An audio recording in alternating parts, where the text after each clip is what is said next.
Mondragon Unibertsitatean gure sustrai kooperatibistek bereizten gaituzte, baina horretaz gain oso unibertsitate berritzaile bagara. Beti ari gara amesten eta amets horietatik sortzen.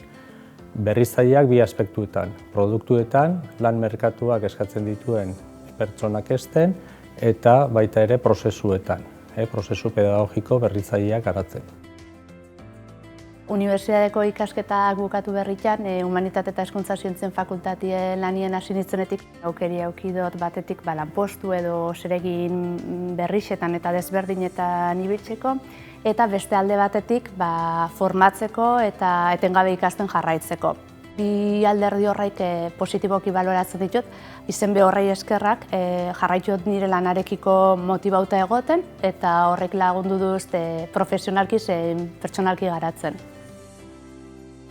Nik esango nuke gure bizimodu esan dezagun laborala oso askotarikoa dela, gure aktibidadeak oso bariatu dira anitzak, batetik da noski irakasle lana, baina bestetik ikerketa, transferentzia enpresei, ikuspegi hortatik egun guztiak ezberdinak dira, eta ekipo lana ezinbestekoa da. Hori da gure funtzionamenduaren oinarri bat. Ekipo askoz osatuta dago gure antolakuntza, eta egia zen ibilbide profesional luze egiten dugu, eta egunetik egunera profesional hobea gara. Nik esango nuke Mondragon Unibertsitateak bere izaera eraldatzailea bere baitan dakarrela.